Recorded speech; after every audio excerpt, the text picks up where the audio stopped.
Khaled, DJ Khaled was somebody else that had that moment. He was literally like walking virality. He doesn't do clubs as much anymore in Vegas. I remember being in his penthouse once and he was like, "Fan love, meet me in the casino right now." And I was like, "No, what are you doing? What are you doing?" And the elevator's door was open and it was just like 200 people. And I was like, "Whoa, whoa, whoa, where's security? Hold on." And he's like, "No, we good, we good." Yo, show. Do you ever go to Crossover in Cosmo? Yes. I like that place. There's a place at Town. What is it? Do you know this? Undefeated? It's not Undefeated. It's something. I forgot. Oh, because I go to all of them. So my buddy owns Crossover, so I can connect you. Oh yeah, that'd be great. Yeah. Well, that's why you're here, because this is what's so interesting. I've known you, Mike, for God. I think I met you around 2007, 2008. Who introduced us? Was it Ryan Bassford? No, it was Jason Kennedy. Oh. Because I used to work for E. Yes. And they used to come down here and throw big parties. And I still remember the first time I reached out to you. And I can't believe you're still here. Like, I was so surprised and excited when I saw you at that restaurant. When I first moved back, when I first was in Vegas, because I was like, this is awesome, because I never got to tell you how much that meant to me. That you really took care of me like I was like somebody when I wasn't nothing. You know what I mean? And I'm being honest, I know the level of celebrity. I was right next to the Kardashians. So I knew exactly where I was on that celebrity level. And I was there at the beginning of their blow up. But man, the way you treated me, and you always picked up, you always took care. There was not a question. It was never. I never felt judgment as like, oh, this dude's nobody. It was just like, sure, what do you need? And you would help out the best you could. So thank you. Oh, you're so welcome. Yes. So now, 2007, 2008, Kardashians, E had a party here. Like Ben Lyons, me, Jason. Oh my God, Ben. Yeah, everybody would come over and party in Vegas and you would take care of us and stuff like that. Yeah, I remember that was such a fun time. It's like pop culture exploded for 18 to 34 at that time. Yeah. I felt like that was the time of, because E was the highest rated it's ever been at that time. You had Ryan that just went there, huge TV contract. You had Joe McHale come back for The Soup. You had the Kardashians. You had Snoop Dogg with a show. Yeah. I mean, it was the place to be. But when you were like, you've seen every evolution of celebrity, not a celebrity, celebrity, not a celebrity, like the ups and downs of celebrity. So I guess my first question is, what brought you to Vegas in the first place? And then we're going to get into, this crazy world. I'm painting a picture for you, for people, because you have this crazy world. You've seen the ups and downs, and you're in the inner workings of Vegas. Yeah. So what's got you here? Well, I moved here in 2001 with my boyfriend at the time. We were living in Kentucky, and I had gone to school in Chicago. I went to Columbia College in Chicago, and I was a theater major. I went to Performing Arts High School in Kentucky.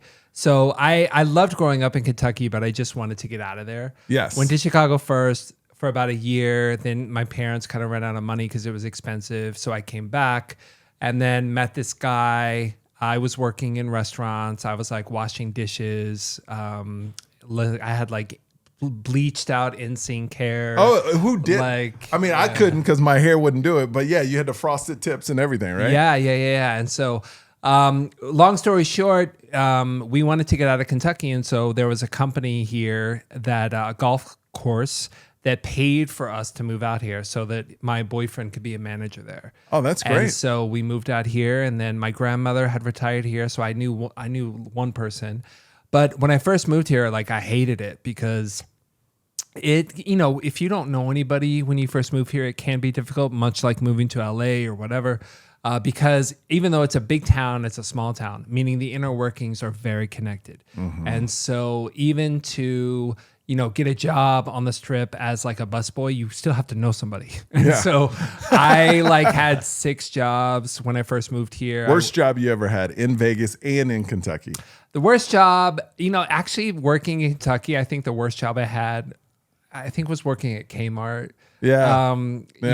Because what'd you do at Kmart? Nothing wrong with Kmart, but and there's nothing wrong with doing the job, but it's just I was working at the register. Oh yeah. And yeah, you don't even have to say more. Yeah. Because I see God bless people. I see people in nice places at the registers and they act like demons. Yeah. You know what I mean? So I mean, but I will say honestly, like doing that job, it's something that I think everybody should do because it teaches you so much. Patience, humbleness, patience, like, all of that you learn from doing those kind of jobs. So I highly respect and I encourage everybody to get out there and put their foot in something. And then also, honestly, like washing dishes wasn't bad because you're by yourself. And also like everybody kind of like leaves you the fuck alone. Oh, yes. No, of course. Oh. Everybody kind of leaves you the fuck alone because you're getting the brunt of it. So like you work really hard, but you kind of are in your own world. And you know what I love about, because I wash dishes too. What I loved about it, you knew when it was done. Oh yeah. You know, there was a definite end. It wasn't somebody's going to say, it wasn't like somebody's going to go out there after the place is closed and eat some more. It was like done. When it's done, you leave. And it's kind of crazy as it sounds, like there's sometimes when I miss like that part of working in restaurants, like washing dishes or being a server. It's like at the end of the night, you're done. And like, you're not getting emails or texts or like all the kind of stuff that I am doing now. Like you're done and you're like, all right, cool. Like I'm out. Like that's what I say is that's the success I want to get to. I want to get so successful that I have a flip phone that doesn't have the internet on. It's just a phone call, or the Bill Murray where you just have an answering machine at home. Yeah.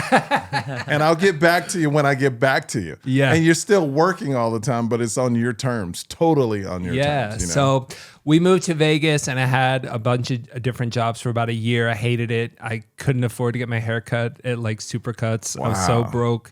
And then finally, after about a year, I got hired at a place called the Foundation Room, which is on the top floor of Mandalay Bay. I remember that name. I know that was big. At this time, this was like 2002.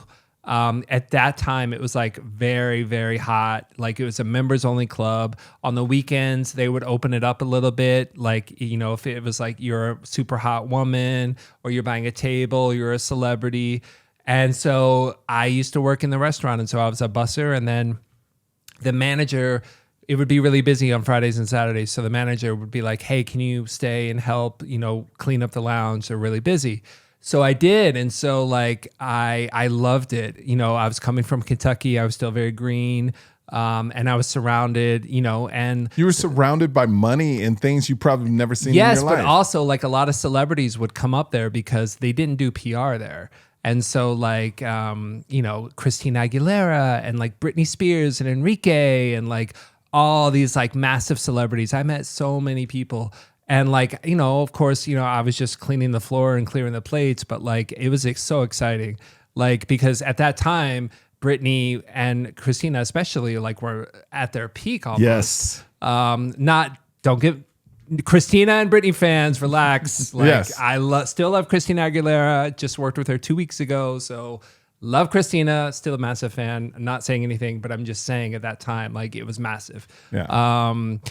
And I loved it and I was so enthralled by it. And that's how I kind of get into the celebrity world was that job. And now, when you were in that moment, were you like a pop culture fan or were you like, oh, this is cool? No, that's where I learned. You weren't like a fanatic. No, because that's where I learned like that when you work with talent, especially big talent, and you are not a fan, you're there to do a job. Mm-hmm. And so that's where I really kind of learned that. And that's where I started that. I absolutely never like speak to anybody unless I was spoken to, that kind of thing. So coming from Kentucky, having that job, when a celebrity treats you wrong, because, just celebrities are just like everybody else. They have bad days or some of them just like assholes, just like other people too. Yeah.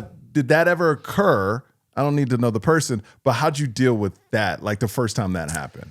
Honestly, not a lot. And, because I get this question all the time and people say like, who who's like the biggest diva or who treated you the worst or whatever. And the truth of the matter is, and I give the same answer, is that the bigger the celebrity is, generally the easier they are to deal with. And some people don't agree with me on that, but let me finish my point. Here's my point.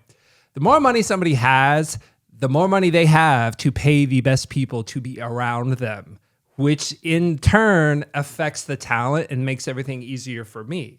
So like, I loved working with Madonna. Like I've worked with her a few times, and like, even though like that's somebody that it's hard for me to like not fan out. Yeah. But I never do, but it's hard for me not to because she's like my number one, right? She's like the one that I don't get nervous around a lot of people, very few, but like I get nervous around her, of course. It's interesting because on that point where I think the press, the media, when I was in it, I remember the first time I interviewed Jennifer Aniston, right? The people at the office were like, oh my God, she's mean. She's this. She just broke up with Brad Pitt, blah, blah, blah, blah, blah, blah, blah. And so she's not going to be happy and all this stuff. I interviewed nicest person I ever met. I think a lot of times press sways your thoughts on a celebrity. Yeah. But once you usually, like you said, get to them, they're great. But their job is to hire people where it's hard to get to them. Correct. And I totally understand. Like The Rock is one of the nicest people I ever met, but to get to The Rock, you're going to have to deal with a lot of layers, a lot of times. And everyone should. And that's why they're celebrities, because it's hard to get to them. And they don't want to deal with every single person. Yeah. So if The Rock deals with you, he's never going to be negative. He's going to be super positive. But that's been vetted. You know what I mean? You've been vetted before you get to him. Yeah, absolutely. And so that's kind of how I got into Nightlife. And then I got a few other VIP hosting jobs. I went from a busser to a VIP host, got into another club. And for people that are listening, so people actually know, what is a VIP host? So when you are going to a club in whatever city, LA, New York, Miami, Vegas, when you go to a nightclub, you work with a VIP host, and their job is to facilitate not only the right people getting into the club via guest list, but also the right customers coming in who buy the tables. That's how the club makes money. They buy bottles, so on and so forth. So that's what I was doing. And so in that, I not only worked with, a large amount of talent, but a large amount of millionaires, even a few billionaires here and there, people that had a lot of money, and a lot of access. And so that job was a great training ground for me, especially working with talent, in the way that not to feel intimidated, not to feel like fanning out or anything. It was just a very relaxed situation, and not to be afraid to speak to celebrities, not to feel awkward. So that was like a great training ground for that. And so, right around 2005 is when Jason Strauss, the owner of Tao, he moved to Vegas, one of the owners of Tao. He moved to Vegas, and I was working in 2 nightclubs and writing a Nightlife column in Vegas. Oh, okay. I was out all the time. Yeah. And so it was like the column was just about like where I went, what celebrities I saw, was there any gossip, whatever. And so the magazine asked me to write an editorial about Jason. And I was like, an editorial? I was like, I didn't even really know if I could do it, but I was like, all right. So I hung out with him for a week, and then he offered me a job, and he wanted me to work the door, and I said no. And he was like, well, what do you want to do? And I said, I'd rather just be your assistant at that time, because being a VIP host was great, and the money was great, especially for being in my 20s. Yeah. And now, where did most of your money come from a VIP host? Was it from the place that hired you, or was it from clients tipping you? You get like an hour. If I remember, this was like 2003. Yeah. That was like the last time I was a host. But at that time, you were getting like an hourly wage. Okay. And then you got tips on top of that. On top of that. Yeah. Who was your biggest client back then? 2003. My biggest bottle client? Yeah. That's a big difference. Yes. The biggest name client or bottle client.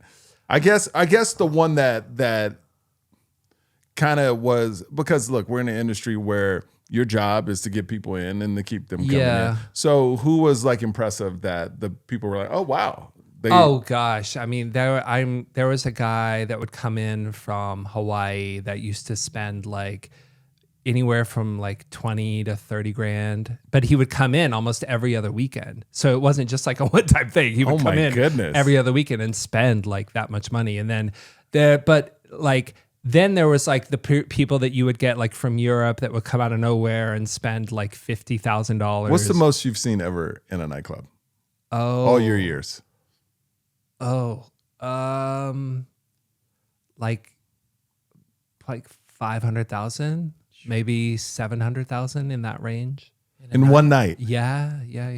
That I've seen. There's people now, was that a celebrity or was that some billionaire from another Celebrities country? are not going to No, I know. Celebrities don't, celebrities usually don't spend money, but you still want them in there because it creates that vibe. Yeah, I mean, some celebrities do, but they don't spend like that. Yes. Because they don't need to. No, correct. Yes. But no, it was a bottle customer, and it's not that crazy uncommon. I mean, there's people that I've heard that have spent much more. Like, I mean, I've been in like gambling rooms, like where I've seen somebody lose like $1 million in like 20 minutes. How? Because I don't look. This is what's interesting. I've known you for a long time, but this is our first time actually sitting down and talking to you. So I'm just going by the experience I have with you. You still haven't seemed to be jaded on it. You still seem to enjoy it. So how do you keep that? Or maybe I'm totally wrong. No, I mean, I definitely have my moments, of course, but I always try to just remember, one, I try to keep, this is not my real life. This is not like real life. Like, I actually told this story like the other day. I remember like I was doing Kim's birthday, and it was the same week that she had gotten engaged to Kanye. And we did the event, and it was like this massive PR. In Vegas. Like, Tao Vegas. Okay. It was like a massive, like, and Kanye was performing in town. So we went to the concert, and like we had a police escort, and then we came back, and then we did the event, and there was like hundreds of millions of impressions of press. Like, this was really before social media.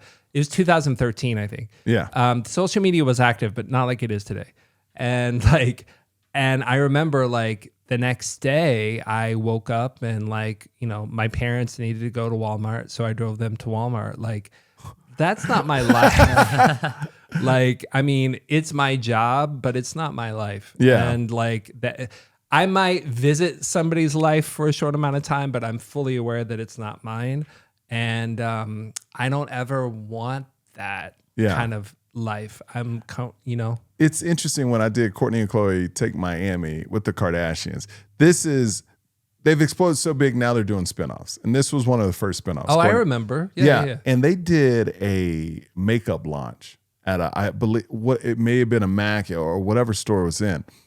I've never seen people, grown adults to kids, act like animals trying to get into a store. Oh man, yeah. It was because I've seen it on TVs where people are running after celebrity cars and stuff, but to be in it, standing next to them, and people are shaking the doors to get in, to meet these girls that I'm just like, okay, I understand, but I've never been that close to a phenomenon like that. Yeah, it's kind of crazy. Yeah, I've been lucky to have kind of caught the wave of several people that have been at the peak of pop culture and been able to be around them. I mean, it happened with the Kardashians, who I worked with. I started working with Kim in like 2006, before the show even. Yeah, the show launched in 2007. Yeah. Isn't it crazy? And I sit down with people and talk about this all the time because people always ask me since I was on the show. To me, the craziest thing I saw was people that come from obscurity in just 3 to 4 years worldwide known. And this is before social media. Really. Yeah, and now it's like 3 to 4 days. Yeah. Like 3 to 4 weeks. Yeah. Yeah. It's like once video goes viral and everybody knows who you are. Yeah. So I feel like, but to be around that where I remember I did their first interview on I did a radio show on E called Yo on E. Yeah, I remember. And they were my first guests because I was the media training for them. So I would interview everybody, no matter what new show they launched. And I would interview just so they get used to press, and then they would evaluate and go, oh, we need to do this and that. And you know why the Kardashians got their show? Because Lindsay Lohan dropped out of her show. And then they owed Ryan a show on the network, and he threw on the girls. And they go, well, they've been pitching this girl show, Kardashians, for a while, throw in the parents, and we got a deal. Yeah. So it's funny how the world works, where Lindsay not doing a show actually catapulted the Kardashians to being world famous, because if she did the show, there would have never been a Kardashian show. Yeah, no. That's crazy. It is crazy, but also there was something about Kim that I just felt like she was a star. And like I remember doing this first event with her in Vegas at Tao, and this was right around the time of the tape had come out. Yes. And Paris was the biggest celebrity in the world at that time. In the world at that time. And, you know, they had a recent falling out, and I really wanted to do this event. And I really had to push for it because... well, Kim's name was like just being thrown in the trash because she made a sex tape. Correct. And women got... nobody really cared about Ray J, but women got thrashed about it. I just felt like I was like, she's going to go somewhere. Yeah. She's a star. And like, I remember pushing to do this event, and we did it, and we got like a great amount of press. And that's kind of like what started me into the realm of doing these like celebrity events. I was like, wow, this is great. This is fun. Like, you know, we got great press out of it. Like, let's continue to do this. So just so I know, when y'all book these huge celebrities, because now you see them all over the place. We don't do that anymore, though. Okay, that's what I thought, because I was like, does that really matter anymore? Because people get so much of them. That time was very specific. Like Tao hit in Vegas, it was like lightning in a bottle. It was like right place, right time. Like busy nonstop, celebrities coming in, like everybody wanted to have dinner there, everybody wanted to go to the club. So it was a very specific time, and just not in Tao, but in Vegas. Like it turned into like this whole thing where these mega clubs now, and then it was like, what celebrity is hosting? Like, yes. Like I do you feel like for instance, Tao, always packed. Yeah. No matter if no celebrity was there. Do you think a celebrity... Y'all weren't booking the celebrity to pack out Tao. It was more for press, right? Both. I mean, both. Like I remember doing a birthday with Kim in like 2008 or 9, I think. And I think it was 2009. And like she pulled on a Friday night, she pulled almost like 6,000 people that came to Tao on a Friday for her birthday party.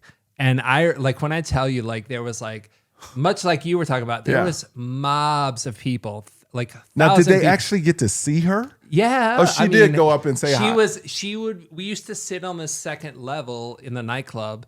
It has 2 levels. We used to sit on the second level, and like the film crew would be there, the family would be there, and then everybody could get on the mic and like wave to everybody, and like same thing. Like there would be like crying.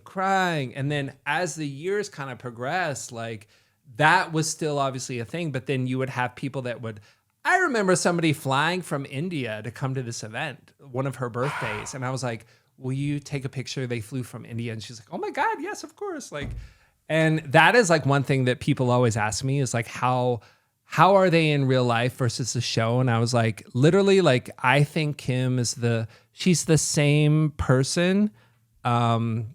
She's the same person. Like they all are. They just have more money and more awareness. She still gets in on the joke. Like she talks about... No. I think like my experience with them, they became the show.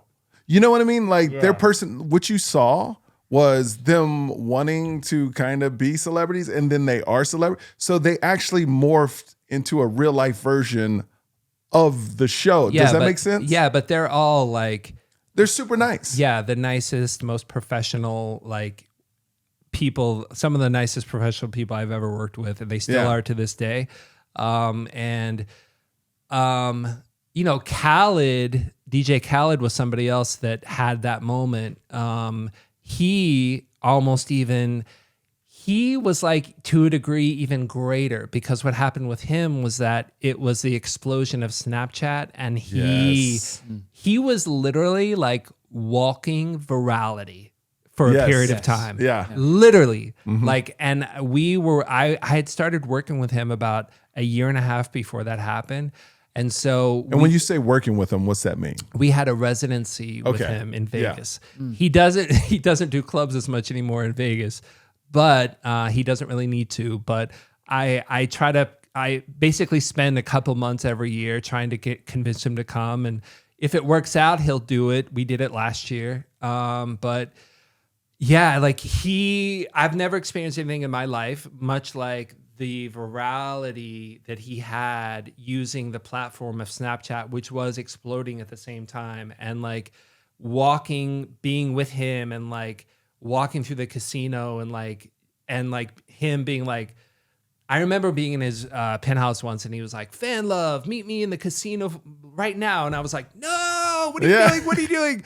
And we went downstairs 10 minutes later, not even 15 minutes later. And the elevator's door was open, and it was just like 200 people. And I was like, "Whoa, whoa, whoa." And I was like, "Where's security? Hold on." Yeah. And he's like, "No, we good. And like, it was wild. But I remember Kim was posting where she would eat. This is at the beginning of Instagram and stuff. And people would show up. So they were like, "Yo, you got to start showing up. You got to start posting after you leave places, because you're starting havoc." No, I remember when she would like tweet me, and she was the most followed person on Twitter. I was like, whoa, like, Oh, and you see an immediate reaction, because people's yeah. like, well, if she's following this dude and tweeting at him, like, who is it? It's interesting, the whole celebrity world. How much has it changed now, though? Since they don't need the club. Look, they'll take the money, but the fans don't need a club anymore to see them, because they're 24/7 on their phones. Well, now it's not about necessarily picking up coming to Vegas and hosting a nightclub. It's about coming to Vegas and getting the content. Yeah. So now it's like not just for celebrities, but like influencers, like they all want to come to Vegas and they want to get in the DJ booth, Do you think, because there's a lot of businesses I know, movie companies is one. Yeah. All the big movie companies and other big companies, they're finding out that influencers don't have influence, but they do have influence on certain things. But like, you can't send a bunch of influencers to a movie, because they tried that and they go, it really doesn't bring more people to the movie. You know what I mean? Yeah. But makeup, something they actually use, that's where the influence actually happens, not somewhere they go or see. Does that make sense? Yes. Or have you not? No, that's not. It depends on what it is. Okay. So like, there's been multiple. I work probably in, I'd say around 2012, I think 11, 12, in that era is when I started to work with YouTubers. Oh yeah. Now YouTube is a different story. Yes. Because those people, they give so much of themselves on there. Yeah. People actually feel like they really know them. Yeah. Well, I started to work with YouTubers right around in that beginning of the 12, 13. Yeah. And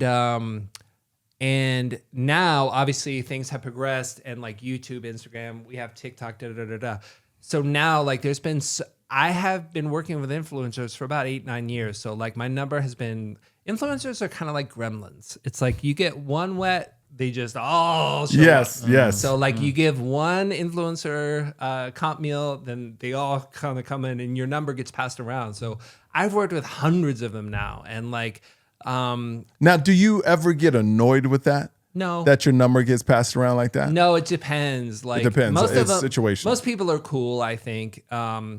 You know what I don't like? But though? can I tell you something, though? Okay, go No, ahead. let me go first. Okay, you go first. I would be so upset if I were you and an influencer would be like, "I want a free meal." Like, that would upset me. No, nobody. I have not worked with one person who texted Okay, me good. and said like, "I want a free meal." Because you said free meal. Yeah, no, I okay. wouldn't. I wouldn't. When I say that, like most people reach out and say if I want to collab, And I'll Okay. say, yeah, of course. Like, let's do it. Like, we look at their profile, we look at their numbers, like what brand do they make the most sense for? We do all that work. Okay. But like, what do you hate? Tell me what you hate. you know what a little pet peeve is like when somebody loops you into like an email or a text chain, but they don't give you any heads up, and they're just like, they just assume that you're going to handle it. They'll be like, oh yeah, Yeah. and then I'm just like, man, like, couldn't you just give me let me disrespectful. know? It's like somebody. It's like you're in a room hanging out with somebody, and just random person walks in and like, "Hey, what's up, guys?" And you're like, "I didn't know this person was coming." I don't like that, but don't do that to Mike. If you don't do that, okay? What I was saying is that now, in regard to influencers specifically in Las Vegas, but like now, like with the growth of the foodie influencer, there are some influencers that have, they really have a lot of power. And I have learned to, I feel like I'm respectful with everybody, but I've also learned that every influencer is obviously different, and all of them work in different ways. Some of them, there are some people that they're very respectful about, but they're like, they're not, they're like, if you want me to come in and have dinner, of course I'm open to that. If you want me to do, a video and everything, this is my rate, and this is these are all my numbers. This is how much I've produced for other people. Everybody's pretty professional about that. Oh, that's good. But there's definitely massive influencers that are in Vegas that can make your restaurant go viral, which is huge. Yeah. You know what I mean? Like, I see what you're saying. Foodie people, because that fits the brand. Yeah. But if I'm an Instagram, like, this is my thought for business after just a bird's eye view. If I'm an influencer that has nothing to do with food and I go eat at Lavo, for example. Yeah. I don't think that moves the needle. But if I'm Burger God or Cheeseburger God or Pizza God or Foodie God, and I go to Lavo and say, yo, you need to try this, and it's smoking and it looks there. Yes, that will bring people to that, because I watch TV for that, just like you watch HGTV for house ideas. Now, so Kim having her birthday at Tao, which was on TV, and she had dinner in the private dining room where Scott got up and was drunk and almost got in an incident, right? Yeah. We still get calls to this day. Oh, yeah. That people say, I want to have dinner in the private room where Kim Kardashian ate. So now, like, that was on TV, and now X amount of years later, they're like, oh, I want to go to that restaurant where my TikTok, my favorite influencer had. Okay, I got you. It's like this transfer of like eyeballs in a way. Yeah, the attention has rotated. I love it, man. Do you think that like the long term of that is going to stick with the influencers the same way it does with the celebrities?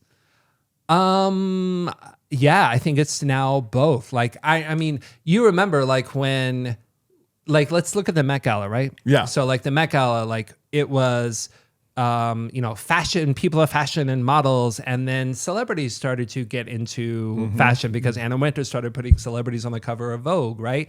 That was at the time different. That wasn't happening.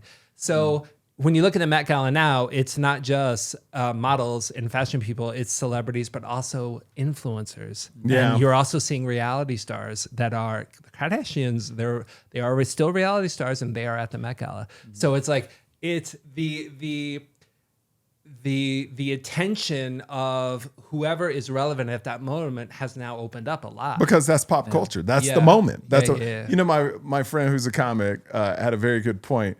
He goes, you remember when we used to laugh at Instagram models? He goes, now they're the models. Yeah. You know what I mean? He goes, well, we used to laugh at them, but now they are the models. Yeah, much like, creators that are monetizing on OnlyFans, which I do you have an OnFans? You have one too, right? I don't have one. I'm sorry. I'm sorry.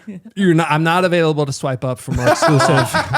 There's no exclusive content that you can swipe up for me. Sorry. How to make deals for clubs with Mike on OnlyFans. But I know I work with some OnlyFans creators. I know multiple OnlyFans creators. I know some of the people that work there. And that whole world has really exploded, and it's now in the beginning where in COVID where it really started to blow up, and everybody kind of was like, like judging and whatever. And now like those people are making so much money that you can't deny. Because they were at the beginning of like when Bad Baby is making $40 or $50 million in a year and then gets invited to speak at Harvard about like how that happened, like can't deny that. Yeah. It's pretty insane, this whole social media world. And you have to keep up with, I mean, everybody does. Because the new thing in stand-up comedy, I'm a comic, and they were like, you got to put clips of all your stuff. But I don't release clips. I don't do a lot of crowd work. But now that's the thing.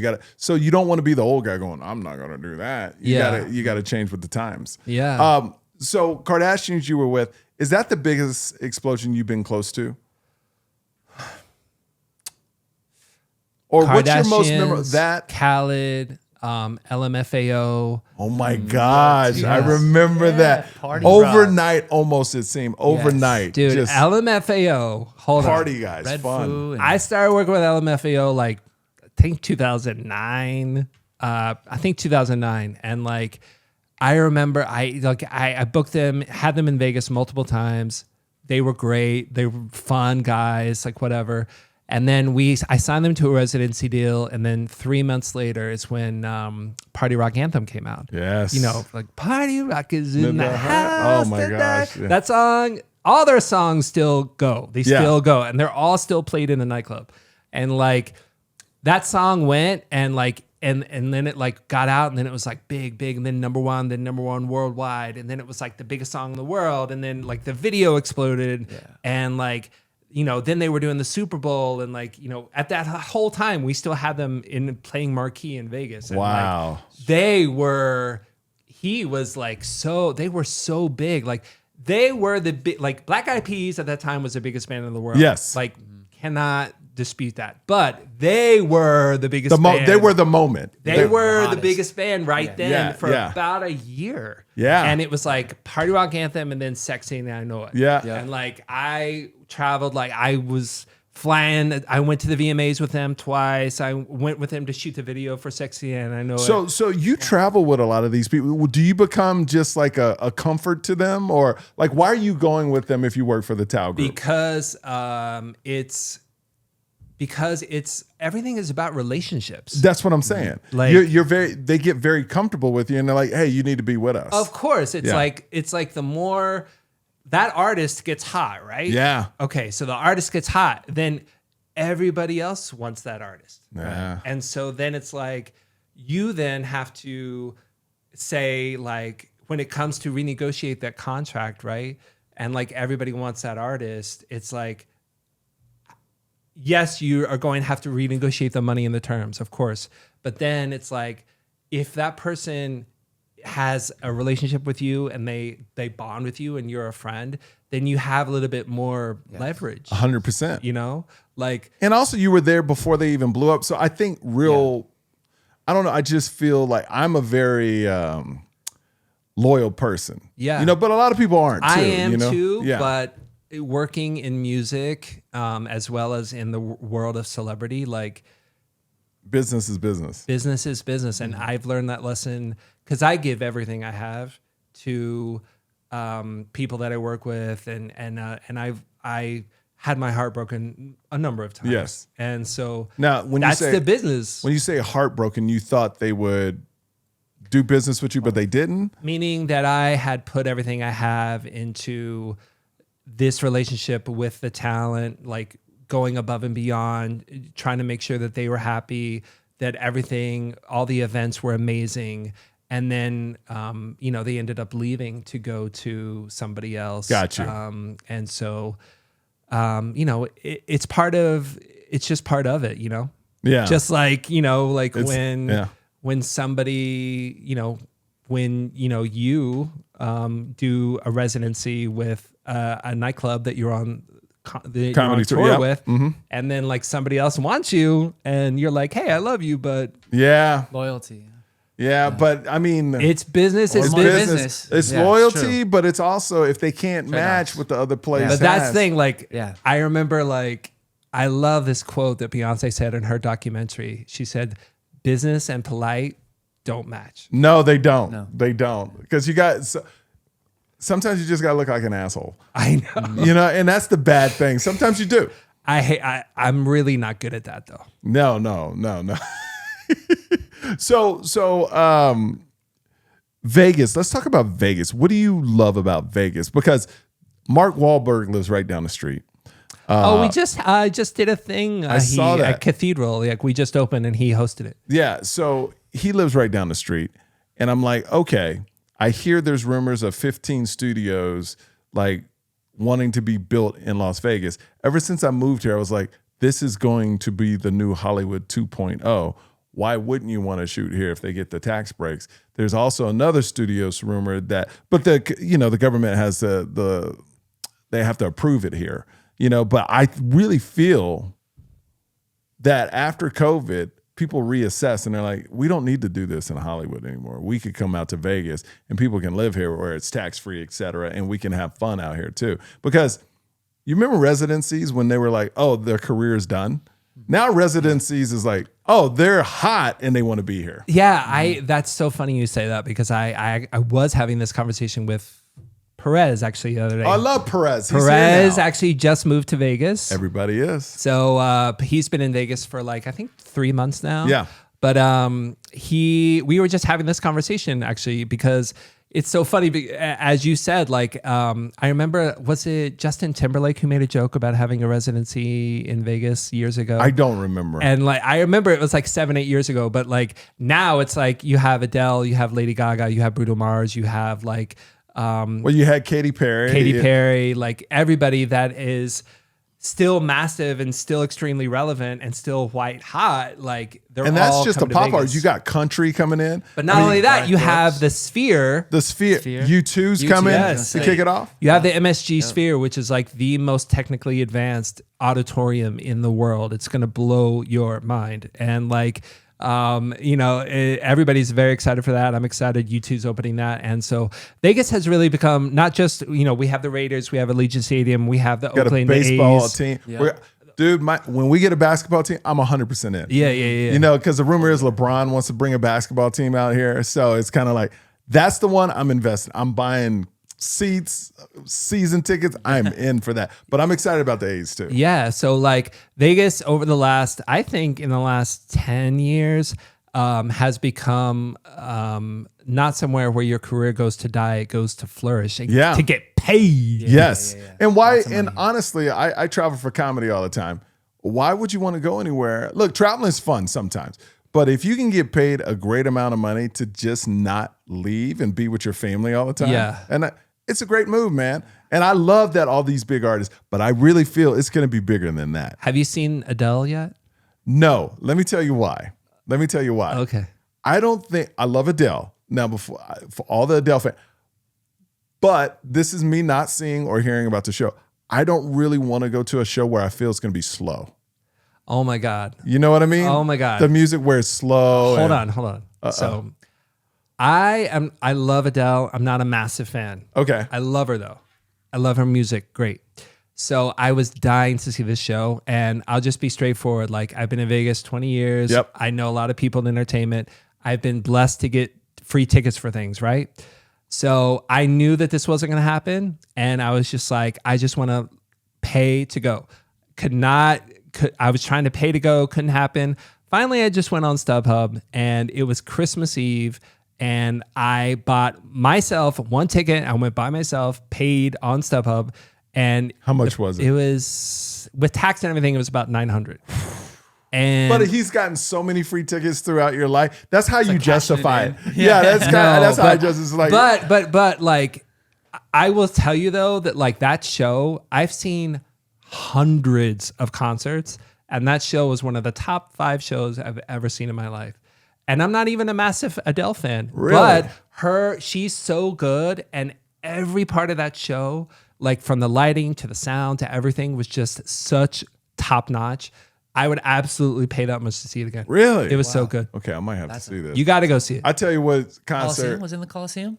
Yeah, at the Caesar Palace. It's at Caesar Palace. Yeah. I tell you a concert I went to. It wasn't big production, but it was like a throwback Backstreet Boys. Oh my God, I saw it So 3 much times. fun, I saw man. it 3 times. Dude, it's so fun, man. Dude. Because you're like, you know all the songs, you're Yeah. dancing, it brings you back to when you were young and had energy. It was awesome. Best performer I've seen residency wise in Vegas is Jennifer Lopez.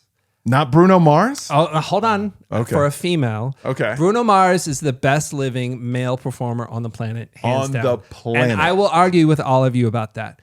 I love Usher as well. Don't get me wrong, but Bruno for me, No, it's not even close. Like, you're right in saying, look, I love Usher too. but J-Lo, her production is not, it's not on the level of like Adele's production. But Jennifer as the performer, she just like, you cannot touch her. She Like, embodies performance. she like, Oh, yeah. that show, I saw it 7 times. Like, Wow. oh my God, it's so good. Let me tell you something about Bruno Mars. His set is not great at all. He's just so good. He doesn't need an outstanding You don't set. think his set is good? Not compared to. Oh my God, I love not Bruno compared Mars. to the other Did you sets. see Bruno Mars during the Silk Sonic period, or was it just Bruno Mars? I saw Bruno Mars when he was at the MGM park. Was it with Anderson .Paak, or was it No, just no, Bruno? no, it was just Bruno. Okay. Both of those shows are really, really good. But Bruno for me is the best living To me, too. male Hands talent. down. Hands down. Hands down. All right, so you don't think this is going to become Hollywood? You don't think a lot of movies and Oh stuff? no, I absolutely You think think that. it's happening too? Yeah, Okay. yeah. I think it's a natural progression, and I think that it's a natural progression, and I think Nevada wants all those things to happen here, and we want more like big stars to move here. It only helps the city. It does, man. And as having a family of a 6-year-old and a 3-year-old, man, every new development they put up in Vegas, there's a park, there's so much stuff for the family to do. And every time I tell somebody I live in Vegas, all people think about is the Strip. Yeah. But I lived in Miami and everybody thought it was South Beach. No, there's Fort Lauderdale. There's a lot of different places. You know what I mean? So Yeah. Are you excited for F1? no. Why? I'm not an F1 fan. You know what I mean? For the city, yes. I'm not either, but it's going to be like, it's literally going to be like the biggest influx of like international celebrity money that you've seen. Let me tell you the problem with it. Well, They you have- just don't want to deal with the traffic. Oh, I don't care about logistical, traffic. I man. won't ever deal with the traffic because I'm at the Rio at the Comedy Cellar out of New York. So we don't even make it to the Strip. So that's not the problem. What the problem is, the stuff I've looked over, they haven't figured out a way to get people to work. What do you It's mean? going to be all the people that work in the hotels, all the streets are cut off. Like they have not, and I'm going to tell you right now, that's going to be a big problem. We're going to figure that out. See, that's the problem. They haven't figured it out. Though. No, trust me. The city I'm sure already has a plan, and I'm sure they're going I'm to figure telling you, it Mike, it's going to be a nightmare. I'm letting you know because I was in Miami when they did their first F1, and it was a night. Anytime it's the first one, it's like the Yeah. first iPhone, the first Tesla, the first it's not going to go well. So just know that, and I know you're being positive. You're Vegas strong, Yeah. and I get it. But it's going to be a nightmare because logistically, you don't know the problems till they happen. And I saw it. I was there in Miami. Everybody thought, oh, smooth. No, it wasn't. Now it is 9-10 years later. Yeah. But like anything, when you first open the club, you have a opening and then, so it's not going to go perfect. Yeah. I think the biggest issue, they don't know how to get people to work because they said they had shuttles, but the shuttle is all the way by Circa or somewhere out there. And you're going to bust thousands of people to work. Come on, man. Stop it. Getting Stop it. home is gonna be tough. I have faith that it's going to be good. Yeah, because you get to stay in a hotel, Mike. You're going to be in a hotel and not ever leave. Everybody there is Dude, gonna be are you awesome. crazy? You know how high the room rates are going to be? I'm going to have to drive back and forth like everybody else. Wow. Yeah. They're already so high. The room rates are going to be high, but it's also going to be like, it's going to be a massive party. And if you're there, you're never going to forget it. Oh, I won't That's be there. true. I I'm think letting we you know know. right now, Mike. I am not going to be there.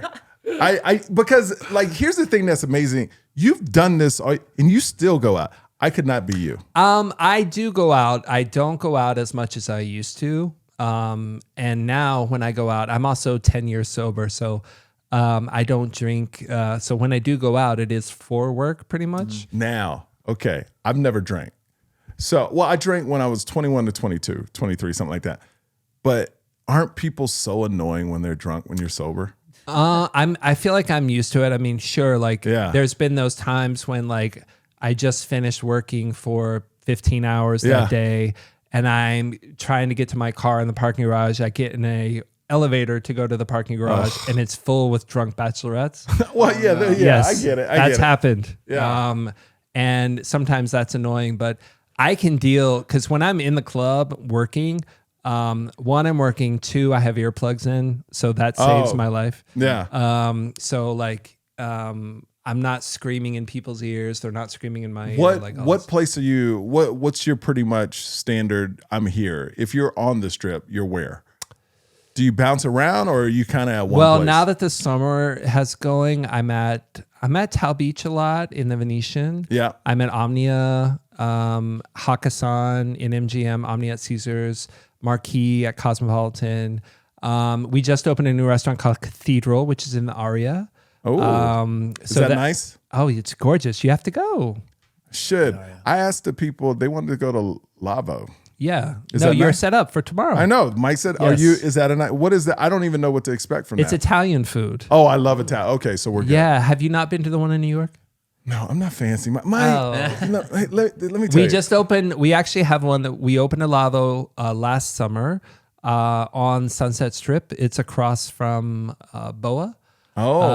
So it's right there on Sunset. So if you ever in LA and you want to go, but Lavo is phenomenal Italian food. Like you're gonna be very full. One thing you'll learn about me, I'm very, very low maintenance. I wear the same thing every day. I don't go anywhere. I But just I'm work. like that too, and like some people. But your are- life makes it seem like I get it. I get it. Yeah. Your life it's kind of like when I was on TV on E and all that stuff. They were like, "Oh my God, you're always out." I was like, "No, I shoot and then I go home." Like but your life makes it because you're always at those places. I get it. Yeah, well, the last 2 months has been extremely busy, blessingly so. We had multiple restaurant openings. We did pop-ups in Coachella.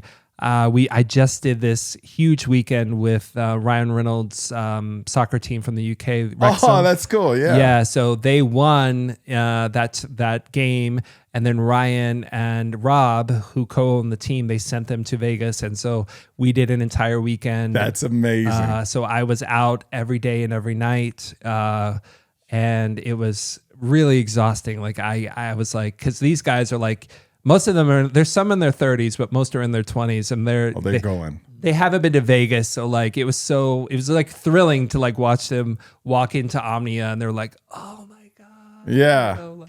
But every weekend is different. Last weekend, what did I do last weekend? Oh, I had a bachelorette party for Hannah Godwin from The Bachelorette. Yep. She's getting married to Dylan Barber, who was also part of that whole thing. I'm not totally familiar with the show because I don't watch it, but she was getting recognized everywhere we went, so I know she's very popular. And yeah. What if you could suggest one place for people to go? Just one. Tao or not? What would it be? If you're an alien, you go. For dinner, I would do Tao for sure because it's a Vegas staple, also a staple of New York. Before I even worked for the company, like I remember seeing Tao on that episode of Sex and the City. Yeah. And I was like, wow. And when you walk in, it's so stunning. Yeah, like it's stunning. a big jaw-dropping moment, especially like when you are not used to Vegas and seeing all these over-the-top places. Yeah. So I would definitely recommend Tao for dinner. And then for the club, I would recommend Omnia at Caesar's Palace. Omnia. Have you been to any of these? See, I was He's literally 22. just gonna say. I said I'm 22. I've been here for 5 years. Never been to any nightclub. Man, you got to start getting Like- out. I know, right? I know. It's usually it's financials. I'm like, okay, I gotcha. I'm trying to You're save. 22. You got to be out every night, bro. Yeah, I know. Meeting people, having fun. I playing used to go music. out like 5-6 nights a week, just like not only just working, but like meeting people, like hustling. Like I'm so glad I haven't. I still get out, but not like that. Yeah, that's a different world right there. Yeah, because I think like when you move somewhere and you don't know anybody, you're starting from zero. Like you have more motivation. You have to because you don't want to be alone. Did you move to LA? Like how did that work? I got hired on E with no television experience. What? It was the most random thing. I was on the radio. Ted Harbor at the time, who ran E, his daughter. This is a story I've heard. I'm not sure, but was going to go to UM or was thinking about it. They were in town. They heard me on the radio. They're like, this guy. And I was interviewing Nick Lachey after he broke up with Jessica Simpson when he wouldn't talk to anybody. And that was a good get. It was a great get, but it was just for radio, you know? So he's like, no cameras, but we'll do it. And he came on, and Ted heard that, and he goes, if this guy can get him, and this is Ted was the guy that used to date Chelsea. Yes. Back in the day. What a phenomenon that show was. Chelsea lately I've been on a lot of TV shows, but to see a show that would take people that were retired comics and she hired them as writers, and then they were selling out everywhere they went. I was on Chelsea. I started comedy and was selling out. Oh my God, I used to love that show. That was the American Idol for comedians. Like, I really literally. I used to love that show, and she was so good. I think I met Ted once because he was at Chloe's wedding. Yes. He was there with Chelsea, right? Yes, he was. I remember that was the one outside. I was there too. Yes. Yeah, okay. Yeah. Who? Tristan? No. Who was? Wait. No. Lamar.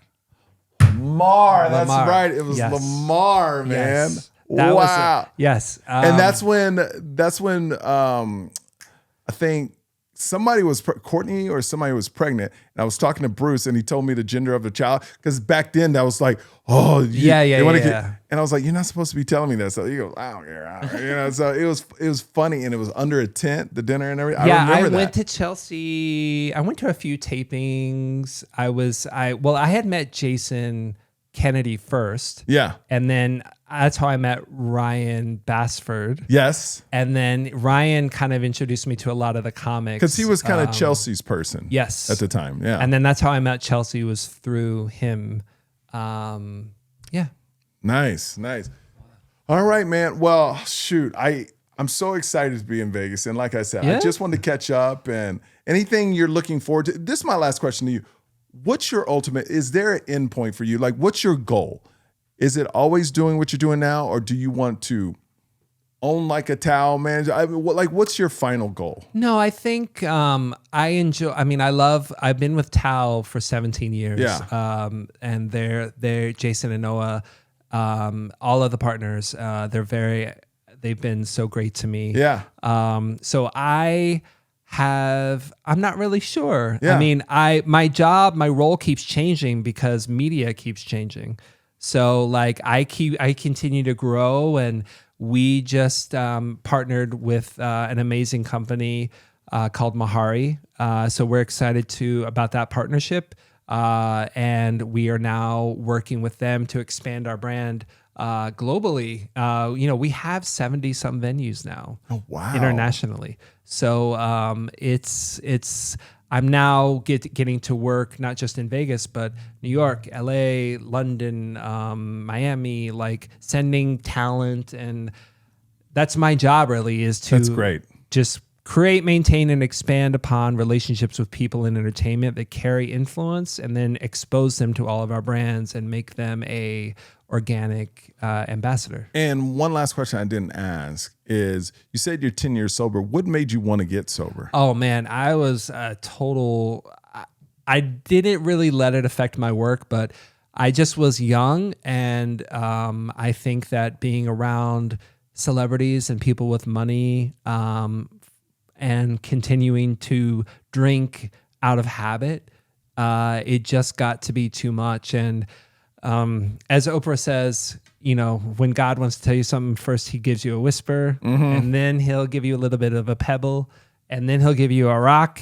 And if you still don't listen, you're going to hit a wall. And I hit probably about 3 walls, and I was grateful to come out of all that stuff. And I was like, okay, like, I'm not going to do this anymore. And so I just, I made the decision that I'm not going to do that anymore. And I haven't ever looked back, and I don't have a problem being around people that are drinking. I'm around it all the time. I have no desire to go back to that whatsoever at all. In fact, sometimes like I have nightmares about it. Like I'll be dreaming, and I'll be in the dream, and like I'll be like wasted somewhere, and I can't find my phone, and like how am I going to get home? And I wake up in a hotel room and I don't know where I'm at. Like, oh man, like, and I feel the anxiety in the dream, and I'm like, and then it's like I wake up and I'm like, Yeah. Thank God. Like, yeah. and I get like reminded Yeah. every once in a while, like, But you need that. You need Yeah. that. I mean, Yeah. it's a good thing. It's like, hey, this how it could have been.